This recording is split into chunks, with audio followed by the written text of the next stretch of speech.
வணக்கம் சுட்டீஸ். எல்லாரும் எப்படி இருக்கீங்க? நான் தான் உங்க ஜீபம்பா பேசுறேன்.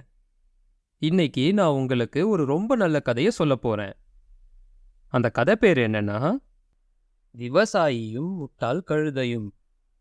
இப்போ நம்ம கதை கேட்க போலாமா? ஒரு கிராமத்துல ஒரு விவசாயி இருந்தாரு. அவரு தன்னோட பொதிகளை சுமக்க ஒரு கழுதைய வளர்த்துட்டு வந்தாரு. பக்கத்து கிராமத்துக்கு போக பக்கத்துல இருக்க அந்த மலைப்பாதை வழியா கழுதையோட பயணம் போனாரு அந்த விவசாயி.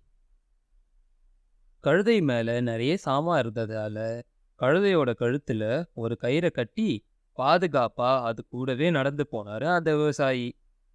ஆனா அந்த முட்டாள் கழுதை இவ்வளவு உழைக்கிற என்ன சந்தேகப்பட்டு கழுத்துல கயிறை கட்டி இழுத்துட்டு போறாரே அப்படின்னு வருத்தப்பட்டுடுச்சு.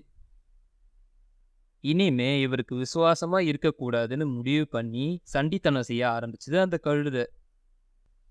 உடனே திமிரிக்கிட்டு ஓட பார்த்துச்சு அந்த கழுதை. ஆனா அது மலை பாதைன்றதுனால கயிறை இறுக்கமா பிடிச்சிருந்தாரு விவசாயி.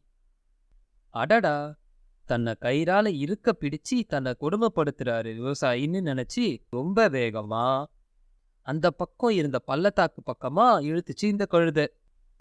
தன்னோட கழுதையோட முட்டாள்தனத்தை நினைச்சு வருத்தப்பட்டு அந்த கயிறை விட்டுட்டாரு அந்த விவசாயி. நடக்கிற விஷயங்கள் எல்லாம் தனக்கு எதிரானதுன்னு நினைச்ச கழுதை வீணா அந்த பள்ளத்துக்குள்ள விழுந்து செத்து போச்சு. சுட்டீஸ், இந்த கதையோட நீதி என்னன்னா, நம்ம வாழ்க்கையில என்ன நடந்தாலும் அதை நல்ல கண்ணோட்டத்தோட பார்க்கணும். அவ்வளோதான் சுட்டீஸ், இந்த கதை இதோட முடியுது. இந்த கதை உங்க எல்லாருக்குமே பிடிச்சிருக்கோன்றத நான் நம்புறேன். இதே மாதிரி ஒரு நல்ல கதையோட நான் உங்களை சீக்கிரமாவே சந்திக்கிறேன். அது வரைக்கும் உங்க ஜீபும்பா கிட்ட இருந்து டாடா பாபாய்.